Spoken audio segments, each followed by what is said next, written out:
Саламатсыздарбы, парламентаризм сабактары талкуусун баштайбыз. Жогорку кеңештин 6-чакырылышы бүгүн кезектеги сессиясын жыйынтыктоодо буга байланыштуу 10 ай ичинде кыргыз парламенти кандай иштеди деген суроолор берилип жатат. Студиябыздын коногу Жогорку кеңештин төрагасы Чыныбай Акунович Турсунбеков. Кош келдиңиз. Мына алгачкы суроого өтөрдөн мурда чакан видео тасма даярдап койгонбуз, көрүп алсак. Кыргызстан, находясь на стыке евразийских коммуникаций, является важным звеньем и участником в совместном строительстве экономического пояса «Шелкового пути».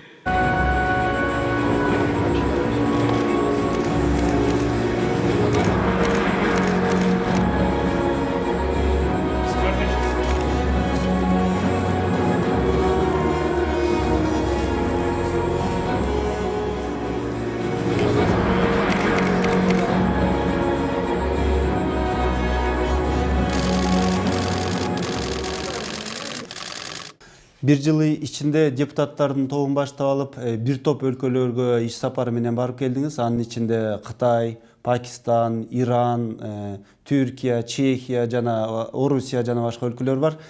Мына ошол эле учурда башка өлкөлөрдүн спикерлерин дагы жеке өзүңүздүн чакыруу менен бул жака келип кетишти. Бул эмнени билдирет? Бул Кыргызстандын парламенти депутаттары чет элдик эл аралык байланыштарды дипломаттарга эле тапшырып, үйдө мыйзам жазып отурушу керекпи, же бул иш сапарлардын кандайдыр бир максаты барбы? Эми туурасын айтыш керек, бул ар бир сапардын мамлекет үчүн маанилүү бир максаты да бар, маанилүү жыйынтыгы да бар. Анткени себеби дипломаттар ошол жүргөн өлкөсүндө өздөрүнүн мүмкүнчүлүктөрүнүн жетишинче, деңгээлдеринин жетишинче иш жүргүзөт, жыйынтыктайт маселелерди, бирок анын баарына чечим чыгарыш, ошол алар даярдаган маселелерди бир белгилүү чекитке ноктого жеткирип, эң жогорку деңгээлде макулдашуу болуш үчүн сөзсүз түрдө мындай иш сапарлар өтө керек. Бул иш сапарлардын натыйжасында биз жеке эле парламенттер аралык байланыштарды күчөтүп аткан жокпуз, жакшыртып аткан жокпуз. Ошол эки элдин ортосундагы элдин өкүлдөрү болгон парламенттердин байланышын күчөтүү аркылуу өзүбүзгө мамлекет үчүн пайдалуу болгон, керек болгон саясий экономикалык маселелерди чечип атабыз. Канчалык биз башка өлкөлөр менен мамилебиз жакшы болсо, алар менен алака катышыбызды жогорку деңгээлде кармасак, ошончолук биздин өлкө үчүн анын өзүнүн пайдасы бар.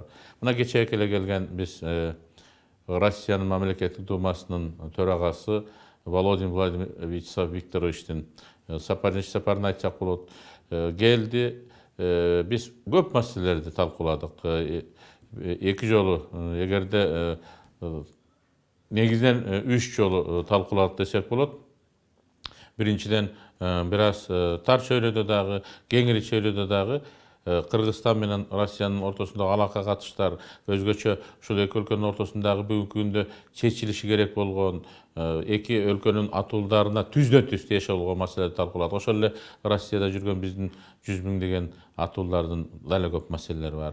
Бир эле мисалын айталы, ошол жүргөн атуулдардын кара тизмеге кириши, ал кара тизмеге киргендеги негизги себеп болгон жанагы прописка боюнча маселе, же болбосо биздин бизнесмендердин ошо транзит аркылуу Россиянын территориясы аркылуу Кыргызстанга алып келип аткан товарлары, же ошондой эле биздин ишканалар мына бүгүн ХАСтын сертификатын ала албаса, 12-августтан баштап Россияга, Казакстанга, ал өлкөлөргө товарын чыгара албай калуу коркунучу бар. Бул боюнча маселелер турат алдыда. Андан сырткары ветеринардык лабораториялардын иштеп кетип, дагы биздин мал чарбачылыгы боюнча ишибиздин алга өнүгүшүнө шарт түзөт. Тиги сыяктуу толгон токой маселелерди талкуулап тактадык. Анткени себеби кандай гана болбосун биз парламенттик өлкөдө жашап жатабыз. Алардын да парламенттери өтө маанилүү маселелерди талкуулап чечимдер чыгарышат, мыйзамдарды кабыл алышат. Акыркы эле мисал мынакей 1-июндан баштап Россияда күчүнө кирген жол коопсуздугу боюнча мыйзам, Россиянын мыйзамы. Ошонун 25-беренесинде башка өлкөнүн айдоочулук күбөлүгү бар, же эл аралык айдоочулук күбөлүгү бар адамдар, аларда коммерциялык транспортторду айдоого тыюу салынып атат. Бул Евразиясынын принциптеринин негизинде биз муну алып салуу боюнча маселени көтөрдүк. Ал жогорку кеңеш, алардын парламент аркылуу, мамлекет дума аркылуу кабыл алынган мыйзам, аны мамлекет дума аркылуу кайрадан четке кагыш керек, же өзгөртүү кириш керек деген сыяктуу маселелер, толгон токой маселелер бар. Биз буларды чечип берүү аркылуу биздин Кыргызстандын маселелерин чечип атабыз. Ал эми бүгүн мына жогорку кеңештин 6-чакырылышы 2016-2017 жылдагы ишмердүүлүгүн дээрлик жыйынтыктап жатат. Мына сессия аяктады. Эми сентябрга чейин мына шайлоочулар менен иштейт депутаттардын көбү. Ушул бир жыл ичинде жогорку кеңеш өлкөнүн азыркысына жана келечек тагдырына таасир эте алчу кандай чечимдерди кабыл алды деп эсептейсиз?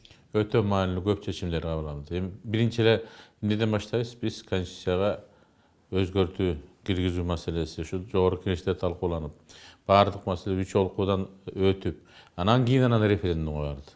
Ошол эл чечип аткан маселелердин баардыгы биринчи кезекте жогорку кеңеш аркылуу өтүп атат. Ал түздөн-түз мамлекеттин келечегине байланыштуу, кийинки өнүгүүсүнө байланыштуу жол болду. Ошол эле нерсе бир жагынан парламент демократияны өнүктүрүүгө карай жасалган экинчи бир кадам болуп калды десек болот. Ал эми андан башка кандай мыйзамдарды кабыл алып атабыз? Мисалы ошол социалдык багыттарды мыйзамдарды кабыл алып атабыз. Ошол мыйзамдардын баардыгында сөзсүз түрдө Кыргызстандын келечегине өзүнүн таасирин тийгизип атканын биз айтып келатабыз, бирок баардыгы мындай көрсөтмөлүү болсун деп биз мындай отчет даярдадык. Бир жылдын ичиндеги сессия мезгилиндеги биздин мына экинчи жылыбыз, ошол мезгилинде жасаган иштерибиз боюнча көрсөтмөлүү бул жерде кандай мыйзамдар кабыл алдык, эмне комиссиялар иштеди, кимдерди кабыл алдык, анан кийин кандай коомдук угууларды өткөрдүк, анан кабыл алынган мыйзамдар жөнүндө кыскача маалыматтар, жеке эле кыскача маалыматтар эмес, ошол кабыл алынган мыйзамдардын иштеп кетиши эң маанилүүсү ошол жерде турат. Биз мыйзам кабыл алдык. Мыйзамды президент кол койду. Анан ал мыйзам иштеп атабы? Иштеп бир өлкөнүн өнүгүшүнө, ошол мыйзам кабыл алынган тармакта өзүнүн бир натыйжасын берип атабы, жокпу деген аналитикалык материал да керек болду. Биз ошондо мынакей мында киргиздик. Мунун мааниси эмнеде турат? Мунун мааниси жогорку кеңеш жөн эле кажы кыжуунун орган эмес, жогорку кеңеште кабыл алынган чечимдер мамлекет үчүн маанилүү дегенди билгизип турат. Бул боюнча атайын жумушчу топ иштеди. Андан кыска убакыттын ичинде 1-июнга карата биздин өткөн ошол күздөн баштап, сентябрдан баштап 1-июнга чейинки баардык маалыматтарды киргизгенге аракет кылдык. Буюрса баары кирди деп ойлойбуз. Ошол жерден эгер кызыккан адамдар болсо, жогорку кеңештер кандай маанилүү мыйзамдарды кабыл алганын, анан ал мыйзамдар кантип иштеп атканын, ошо иштеп аткан натыйжасы эмне болуп атканын кыскача болсо дагы көрсө болот. Мына мисалы, бир эле мисал. Кылмыш жаза кодекси, жоруктар жөнүндө кодекс, бузуулар жөнүндө кодекс, жазга аткаруу кодекс, пробация жөнүндө мыйзамдар кабыл алынды. Анан кабыл алынган мыйзамдар кайсынысы качандан баштап иштейт, кайсы багыттарда иштейт деген маалыматтар кетип атат. Болбосо кыймылсыз мүлккө жана аны менен болгон бүтүнгө укуктарды мамлекет каттоо жөнүндө мыйзамга өзгөртүүлөр киргизилди. Негизги жүйөсү эмне эле? Азыр кандай иштей баштады? Анын натыйжасында эмне эл үчүн пайдалуу болот, ошол граждандар үчүн, биздин атуулдар үчүн пайдалуу болот деген сыяктуу маселелердин баары мында турат. Мен анын баарын санасам, албетте баардык мыйзамдарга токтолуп отура албайбыз. Анткени бул бир жылдын ичинде жогорку кеңештин кабыл алган мыйзамдары. Бир жылда көп маселелер кабыл алынды. Менимче дээрлик көпчүлүгү, мен 100% дебейин, дээрлик көпчүлүгү мамлекеттин жашоосу үчүн өтө маанилүү мыйзамдар. Британ парламентинин өкүлү келип, мына Кыргыз парламентинде кабыл алынып аткан мыйзамдардын саны боюнча, каралып аткан маселелердин көлөмү боюнча абдан таң калып кетти да. Бизде мынча маселе каралбайт депчи. Бирок ошол эле учурда жогорку кеңешке жыл ичинде айтылган сындар дагы абдан көп болду. Жогорку кеңеш баягы чынында эле баягы саясий оюндардын бир чордону болуп калдыбы, же конкреттүү экономиканы, элдин жашоо турмушун оңдогон бир чечимдерди кабыл алабы деген суроолор да берилди. Мына ошол эле учурда жогорку кеңеш өкмөттү чакырып алып, анын отчетун алып, өкмөттү камчылаган дагы орган катары көрүнүп жүрөт.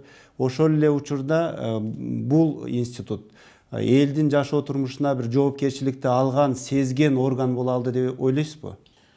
Биринчи кезекте айтып коелу, Британ парламенти менен Кыргыз парламентин салыштырууга болбойт. Британ парламентинин тарыхын, басып өткөн жолун карасаңыз, канча кылымды камтып турат. Биздик менен салыштырганда. Экинчиден, мен жаңы эле айттым, мынакей 12-декабрда референдум өткөрүп конституция өзгөртүүгө кириштик. Ошол конституцияга өзгөртүүлөргө ылайык көп мыйзамдарды өзгөртүүгө туура келип атат. Бүгүнкү күндө да ошонун үстүнөн иштеп атабыз. Жалпысынан эле биз эми андай өлкөлөрдө бүгүнкү күндө биздикиндей коомдук жашоодо өзгөчө экономикалык өнүгүү болобу, социалдык маселелер боюнча болобу мыйзамдар сейрек кабыл алынат. Анткени аларда керектүү мыйзамдын баары кабыл алып, провациядан өтүп иштеп атат. Биринчи жагынан. Экинчи жагынан аз ошон үчүн алар баягы кээде ушул бир иттердин жашоосуна байланыштуу же ошо көчөдө итти кантип алып жүрүш керек деген сыяктуу маселелерден бери карап мыйзам кабыл алып атышат. Биз андай мыйзамга өтө тургандай убактыбыз да жок, андай деңгээлге да жете элекпиз да. Анткени мыйзам үстүнөн иштөөнүн өзү дагы өзүнүн бир тарыхы болуш керек, өзүнүн басып өткөн жолу болуш керек. Бир сөз менен айтканда бизде мыйзамдардын баары телегей тегиз болуп, баары иштеп, анан калбай калганда анан кийин биз жанагындай болуп мыйзамдарды азыраак карай баштасак болот. Тескерисинче биз айтып атабыз, өкмөт өтө мыйзамдарды азыраак киргизген үчүн биз Жогорку Кеңештин депутаттары өзүбүздүн укугубузду көбүрөөк пайдаланып, көбүрөөк мыйзамды киргизип атабыз. Негизи өкмөт кириш керек, анткени турмуштун агымы ошолордун колунда. Анан ошо экономиканы, социалдык маселелерди тейлеп атканда көрүп кайсы жерде кайсы мыйзам эскирип кетти же тоскоол боло баштады дегенде дароо өзгөртүп бизге алып келип, анан бизге далилдеп берип, анан биз кабыл алып берип турушубуз керек эле да. Мына ушул маселе тескерисинче жетишпей атат деп ойлойм. Албетте Жогорку Кеңеш мынакей биздин мамлекет башчыбыз да дайыма айтып келген бир сөз бар. Саясий маселелердин баары Жогорку Кеңеште талкууланыш керек. Эгерде ал көчөгө чыгып кетсе, ал өлкөдө тынчтык болбойт. Ошон үчүн саясий кеңеш бул саясаттын чордону болуп, ушул жерде баардык саясий маселелер дагы, башка маселелер да талкууланыш керек. Анан ушул конституцияда жазылып турат, өкмөттүн түзө тургандагы, өкмөттү жаратып, анан кийин анын отчетун ала тургандагы орган бул Жогорку Кеңеш. Анан биз өкмөттү чакырып, ишине тез көз салып, көзөмөл кылып, биз чыгарып берген мыйзамдарды иштетип атабыз, алар өкмөт иштетпей чаңгы бастырып койду деген маселелерди биз карабаса ким карайт? Мунун баары тең өзүбүздүн ишибизди мындай жүргүзүү үчүн болуп аткан аракеттердин көрүнүшү. Албетте, иш болгон жерде сында болот. Мен азырынча дүйнөдө көрө элекмин, баарын телегей тегиз кылып, мындай кимдир бирөөнө жакпай калган эмес, баарына бирдей жаккан иш жасаган, иштеп аткан адамды дагы, иштеп аткан уюмду дагы, бийлик бутагын дагы эч көрө элекмин дүйнөдө. Бирок ошондой болсо дагы мына Кыргызстанда ушул парламенттик башкарууга, парламенттик демократияга болгон элдин көз карашы, үмүтү, күтүүсү башкача болуп атат. Тезирээк өнүгүү милдети турат алдыда. Сиз мына эл аралык медиага берген интервьюларыңыздарда белгиледиңиз, азырынча Кыргыз парламенти дагы деле өнүгүү деңгээлинде турат, азыр эрте баалаганга депчи. Бирок сиздин оюңузча качан ошол эл күткөндөй парламент, эл күткөндөй парламенттик демократия же башкарууга жетебиз? Качан ушул толугу менен ушул парламент өлкөнүн тагдырына, өлкөнүн жашоосуна мындай толук жоопкерчиликти мойнуна ала алат? Албетте, өнүккөн деп аткан өлкөлөрдө дагы, аябай парламенттик тажрыйбасы күчтүү деген өлкөлөрдө дагы азырынча алар да өнүгүп атышат. Алар да бир жаңылануунун жолунда жүрүп атат. Анткени токтоп калган эч нерсе жок дүйнөдө. Токтоп калган жерде ал организм өлөт, эмне организм болсо дагы. Анан биз жаңыдан өнүгүп аткан организм катары жанагындай көп мыйзамдарды кабыл алып, ар дайым мындай жандуу, кыймылдуу иштердин ичинде болуп келатабыз да. Анан мен эгерде өнүгүп бүттүк деп айткан эгерде бир парламентти тапсак дүйнөдө, мен айтат элем, анда ошо парламенттин баардыгы көчүрүп келип киргизип алышыбыз керек деп. Бирок андай парламентти да табыш кыйын. Өнүгүп бүтүш үчүн ал турмуш өзү дайыма өсүп турат. Анан өсүп турган нерседе баардык өнүгүү жолунда болот. Бир гана нерсе элдин үмүтүн акташ маселеси жөнүндө кеп болуп атат. Албетте, элдин үмүтү бүгүнкү парламент менен эле акталып калыш үчүн анда биздин экономика өзгөрүш керек.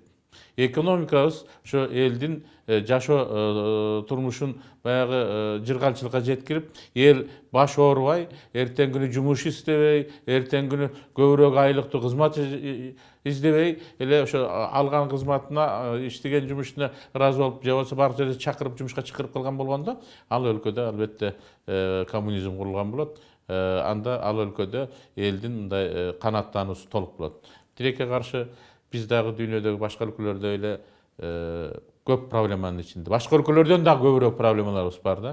Ошолорду чечүүнүн үстүндө иштеп атабыз. Тилекке каршы экономикабыз өтө төмөн. Мына кечээ эле Володин сурап атат. Силердин бюджетиңер канча деп. Кээде алардын бюджетинин жанында 17 триллион бюджети бар, 17 триллион бюджети бар өлкөнүн жанында биздикин мисалы 100 орой айтканда бир 150 миллиард бюджетибиз бар деп айтыштын өзү мындай кээде кыйын болот да. Анткени аларда Татарстандын бюджетин карасаң, ушу биздикиндей бюджет, а бирок эли биздикинен 2 эсе аз. Ошол эле мезгилде Татарстанда чегара маселеси, коопсуздук маселеси сыяктуу эң маанилүү мамлекеттик маселелер жок. Анткени ал маселелер федералдык бийликтин колунда. А биз болсо бүтүндөй мамлекеттин жоопкерчилигин көтөргөн өлкөбүз. Анткени өлкөбүз да. Бирок ошол эле мезгилде тилекке каршы 6 миллион элди дагы багыш керек. Расмий маалыматтар боюнча Кыргызстанда болжолу менен бир 20 миңдей мамлекеттик чиновник бар экен да. Анан кийин бирок элдин калган бир 80-90% өзүнүн арбайын өзү тартып, өзү иш ачып, өзү миграцияга чет өлкөгө кетип, өзүн өзү иш менен камсыз кылып, дыйкан чарбачылык менен ошентип өзүнүн жашоосун өзү камсыздап атат. Кыргызстанда ушундай абал азыркы. Мына таза коом деген жакында ушул бир чоң долбоор чыгып, элге дагы мындан ары дагы өнүгүүнүн бир жол жобосун көрсөтүп берип, ага депутаттар дагы, парламент дагы мына оң пикирлерин айтып, ушул багытта баратабыз. Бирок бул таза коом деген эмне? Коомдун кайсыл бөлүгү булганыч Кыргызстанда? Бул эми таза коом дегенде өзү биз мындан 2-3 жыл мурда фракцияда карап, анан таза ком дегенден келип чыккан түшүнүк. Таза ком бул бүгүнкү технология, комдорду билесиңер. Бүгүнкү интернет, бүгүнкү нерселердин баары ком аркылуу иштелип атат да. Анан ошону биз таза комду таза коомго айландырып, бир сөз менен айтканда бул эки түшүнүктү бириктирсек, эми маселе биринчи кезекте биз аны айтканда эмнеден келип чыктык? Биз качан коомдогу коррупцияга негиз болгон, паракорчулукка негиз болгон нерселерден кутулсак, ошондо коом оңоло баштайт деген ниеттен келип чыгып атат. А коом качан андай нерселерден кутулат? Ошол паракорчулукка алып келген негиздерден, мүмкүнчүлүктөрдөн кутулсак. Адам менен адам байланышкан жерде, мисалы барып, ооруканага барып, врачка жазылсаңыз кезекке турушуңуз керек. Кезекке жазган киши адам болсо, ал отуруп тааныш келсе, өзүнүн таанышын алга жылдырып ыктымал деген маселелер бар да, мындай элементардуу. Ошондой мезгил нерсенин баарын тең биз электрониканын, бүгүнкү жаңы технологиянын, алдыңкы технологиянын мүмкүнчүлүгүн мойнуна артсак, анда адам үйүндө отуруп эле өзүнүн интернет аркылуу, өзүнүн телефонунан эле ошол ооруканага барып, врачка жазылып койсо, номерин да билет, канчада барыш керек экенин да билет, саатынан бери жазылып калат, ошондо барып келет дагы жанагындай адамга көз каранды болуудан кутулат деген пикирден келип. Ошондой эле нерсе көп ал турмуш нерсенде. Бала бакчага кезекке турабы, бала бакчага баласын бериш үчүн, мектепке тигил же бул мектепке кириш үчүн, баягы баласын ылайык көргөн мектепке кириш үчүн болобу, справка алыш үчүн болобу, көп нерселер бар. Турмушта адам барып өзүнө керектүү деген талаптарды аткарыш үчүн. Ошонун баарын биз ушул алдыңкы технологиянын мойнуна жүктөсөк, электроника аркылуу жасай баштасак, коомубуз дагы тазарып, коррупциядан дагы арылабыз деген ниетти биз ошондо кеп кылганбыз. Мына ошондон келип таза коом деген түшүнүк, таза коом менен айкалышып келген. Таза коом алдыңкы технология. Таза коом бул коррупциядан кутулган, коррупцияга себеп болгон негиздерден кутулган коом. Ошол экөөнү бириктирип биз ушул идеяны алып чыкканбыз. Мындан 2-3 жыл мурда. Буюрса, акырындап ошол идея акырындап жайылып, бүгүнкү күндө чоң bir мамлекеттик саясатка айландырып атканы мени сыймыктандырат, бизди кубандырат да. Дагы бир тасманы көрүп алып маегибизди улантсак. Мен дагы жолу кайталап айтам. Кайсыл регламентте бар экен, ошондой талаш болмомдой маселе болуп калса, сөзсүз түрдө ал мыйзамды добушка кое бериш керек экен деп. Аттап не өтүп Андай кеттиңиз? жок. Сиз эмнеге аттап Добушка өтүп кеттиңиз? бердик, маселени көрдүк, маселени ошон үчүн кеңешип алгыла деп, фракциялардын чечимдерин боюнча фракциянын лидерлери кеңешип алып келгиле деп эртеңге калтырдык. Укугум бар. Укугум жок десеңиз ошондой статьяны таап келиңиз, укугуңуз жок деп. Анан сүйлөшөбүз. Мурда телевидение иштеп, мыкты журналист катары Кыргызстанга төбө өзгөргөн балдар кыздарыбыздагы катуу сын пикирлерин айтып атат. Бирок ошо сын пикирлерине жараша эми ошону кантип оңдойбуз дегенге келгенде унчукпай кетип калып атышат. Бир идеяны экинчисине карама каршы коюп, аркылуу баргандай туура эмес ойлорду айтып, ушу бирөө болуп атса керек деген сыяктуу нерселерди, бирөөнүн кызыкчылыгы деген сыяктуу нерселерди айтпаш керек. Жалпы сиз айткандай дыйкандардын, өндүрүшчүлөрдүн кызыкчылыгы жөнүндө талашып тартышып атабыз. Ошону гана дайыма эске тутуп коюшубуз керек деп ойлойм да. Мына жогорку кеңешти жетектегениңизге сизге дагы 1,5 жылдай убакыт болуп калыптыр. Сиздин дагы бир отчеттук жылыңыз болуп атат. Жогоруда белгилүү болгондой, мына 120 депутаттын 120 көз карашы бар. Сиз мурда КСДП фракциясынын лидери болчусуз. Азыр жогорку кеңештин төрагасы катары ошол ар түрдүү фракцияларга, ар түрдүү көз караштагы депутаттарга тең мамиле кыла алдым деп ойлойсузбу? Мен негизи партияда дагы колдон келишинче бардык күчтөрдү бириктирип, башын бириктирип, аларды бир күч катары алып жүрүүгө аракет кылган адаммын. Жогорку кеңеште дагы балким ошол аракеттеримди, ошондой мүнөзүмдү көрүшкөн үчүн жогорку кеңештин депутаттарынын абсолюттуу көпчүлүгүнүн колдоосун алдым деп ойлойм. Жана бул негизи башкаруудагы эң негизги принцип бул акыйкаттыкта, калыстыкта болуш керек деген менин бекем ишенимим бар да. Эгерде калыс болсоң, албетте бардык жамаатта, бардык коллективде сөзсүз түрдө ар түрдүү көз караштагы адамдар болот, алардын көз караштарын сыйлашыбыз керек. Кээде ошол көз караштар сенин көз карашыңа туура келбей, кээде сенин айтып аткан сөздөрүң кимдир бирөөнө жакпай калышы ыктымал. Андай жумушчучуларды азыр көргөнсүңөр, ал жумушчучулар болот. Бирок жалпысынан адам, эл, кыргыздарда бекер айткан эмес, эл тараза деп. Эл калыс болот, көпчүлүк калыс болот. Ошого жараша эл баягы кандай гана болбосун, адамдын жасаган ишине, мүнөзүнө, элге кылган мамилесине жараша баасын берет. Мен ойлойм, мен өзүмдүн бекем ишенимдеримди турмушта, ушул бүгүнкү иштеп аткан иштеримде алып жүрүүгө, колдонууга аракет кылып келатам. Ошого жараша менимче коомчулуктун, анын ичинде биздин депутаттардын дагы баасы бар деп ойлойм.